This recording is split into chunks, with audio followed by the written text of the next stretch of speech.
sort of intended to do as much of this build as I could myself, which I achieved. The vehicle only left this garage once, and that was for paint.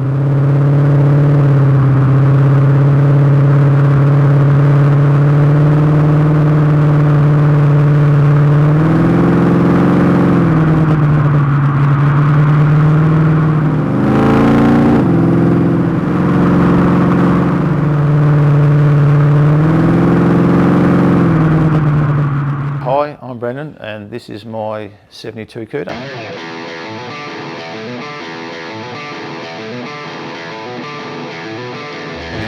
Oh yeah!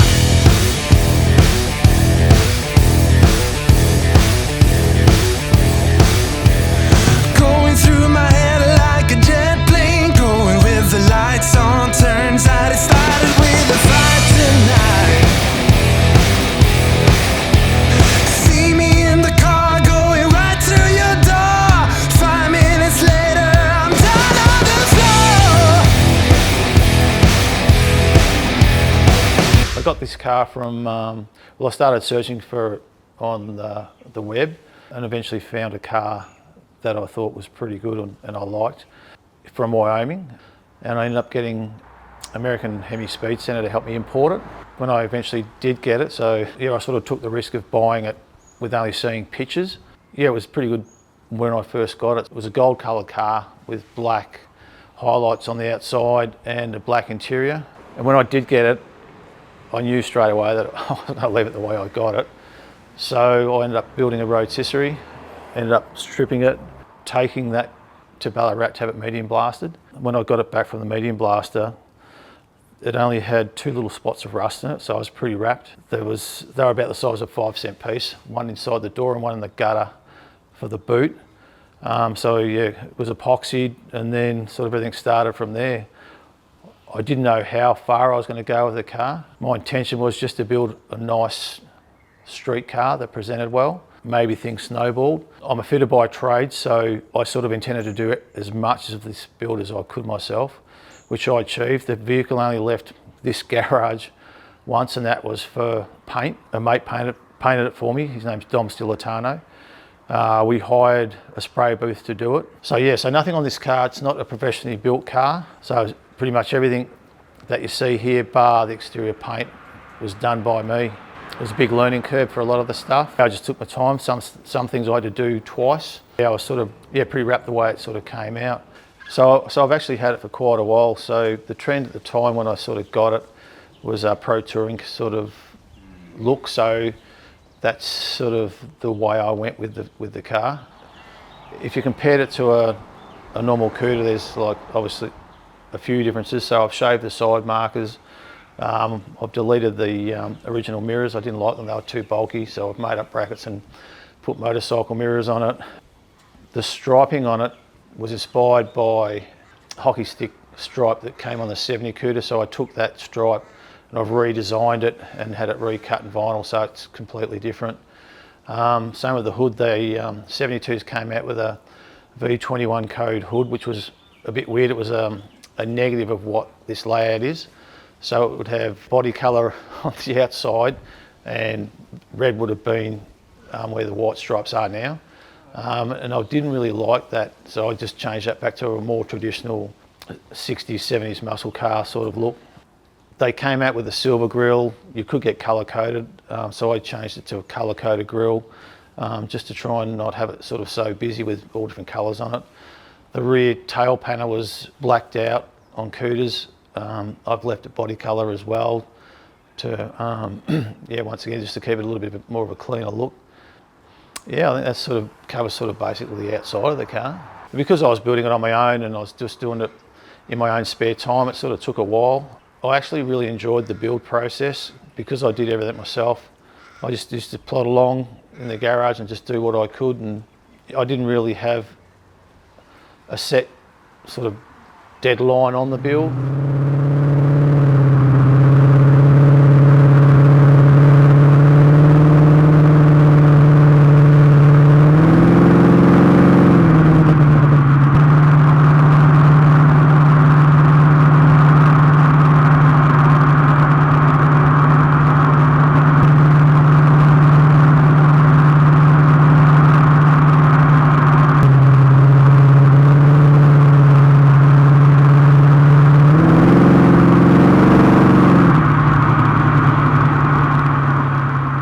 cleaner I designed myself and made it. Same with the rocker covers.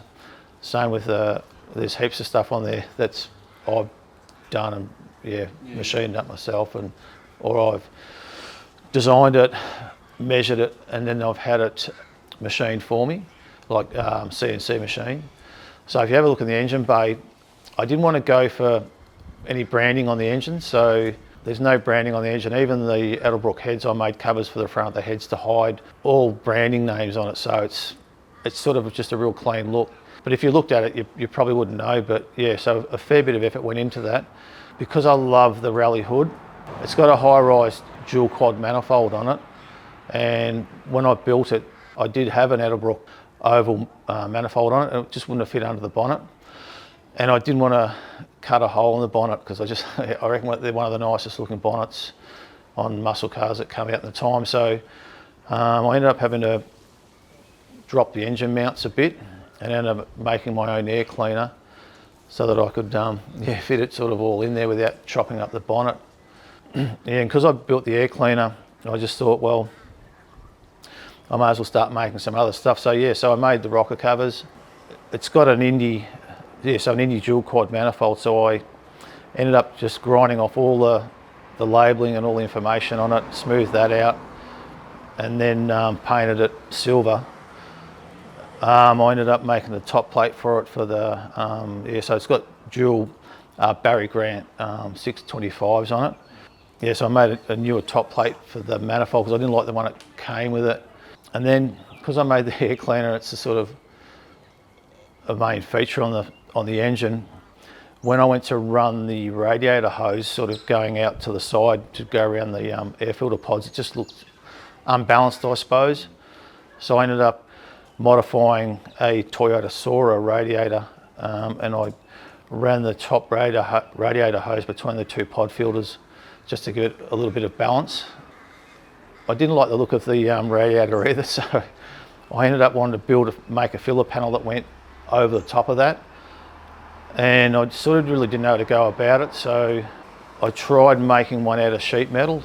I had 2 attempts on it and I wasn't happy with the way it came up, so I ended up getting some core flute and making a pattern and then transferring the measurements off that pattern onto some MDF, and I ended up routing out a mould and having the filler panel made out of fiberglass to sort of hide that, which I'd never done before, so that was all a learning curve. All the bolts on the engine, they're all button head Allen screws. There was bolts I couldn't get the length that I needed, so I ended up having to get bolts, cut them and TIG them together and make longer bolts. Put them in a lathe and clean them up, and just all these little things that I had to do. Even the washers that hold the guards on and the bonnet, I had them CNC machined. So there's a lot of intricate detail in it, and because it's not a twin turbo engine or a blown motor, I had to do things that were different just to try and make it stand out, and so that was part of the idea with the air cleaner, just to give it that little bit of interest. In the engine bay, so I've hidden all the wiring, I've hidden the spark plug leads. I didn't go too full on smoothing things out because I actually didn't think I'd go this far with the car, so I've still got the air conditioner outlets coming out of the firewall, because I sort of intended maybe down the track maybe putting air conditioning back in the car, but we'll see what happens with that.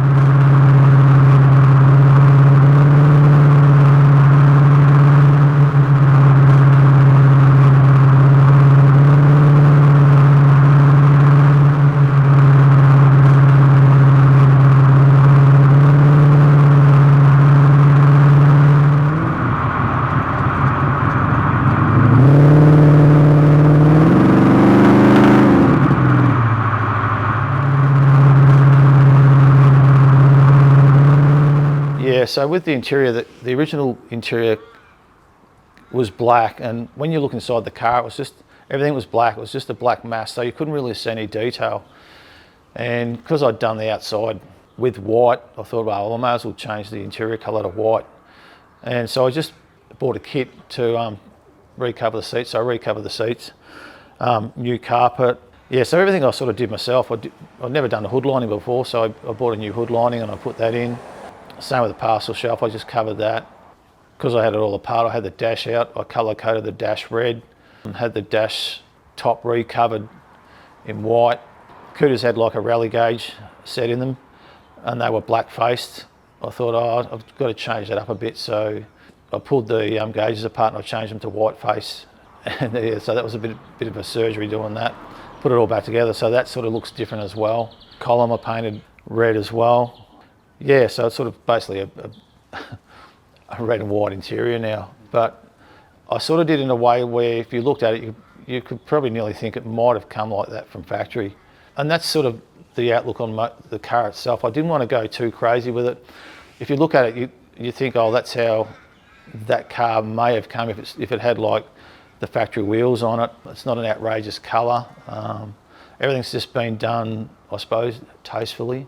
Yeah, the car had to be engineered because it's an imported car. It's a requirement now, so it had to have a VAS report done on it. Because I've got modified brakes on it, drive line, it had to be engineered. So I thought, if I've got to go down that path, I want everything to be right. So engineered, even with the wheels. So the wheels are DOT approved. Yeah, I was pretty surprised. Like, it's got 305 tyres on the back, and now the compliance plate says that that's what it's got to have. And yeah, so that's sort of pretty cool. So yeah, look, I can basically drive it and not have to stress out that I'm going to get picked on because of the tyres or anything like that, because that's what it's compliance to sort of have now. Like, one of the challenges was, because I had Dom paint the outside of the car for me, and then sort of we went through COVID, I had him sort of started to paint some of the brackets and stuff. And I remember one day he was going to get some stuff painted for me, and I can't remember if he got COVID or he got the flu or something, and his wife ended up painting them for me, a few of these brackets I needed. And I couldn't believe that she did it. So it's a three-step, the colour's a three-step pearl. And I thought, well, if she can do it, maybe I can do it. And like, I painted a few cars and I do have a little bit of an idea. So one of the challenges was, because I couldn't get stuff done through COVID, I just thought, well, I'll start painting it myself. So yeah, so the engine, transmission and all that sort of stuff, I painted it myself.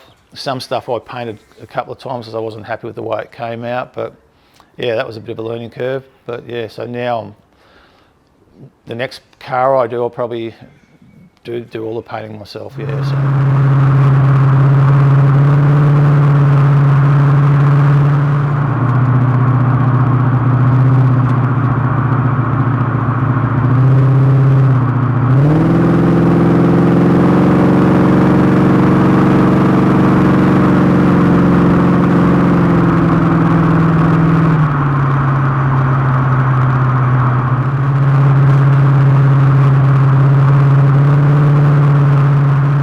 so now the car's done. Basically, well, as soon as I finished it, I started driving it. So I never really showed the car or did anything like that. I was more interested in getting it built and driving it. So I have driven it a fair bit. I'm not sort of scared to drive it. I don't really have any other future plans with it. I might get rid of the Dana 60 and swap it for a 9-inch. But other than that, it's probably going to stay the same. Maybe a wheel change. Yeah, that's it.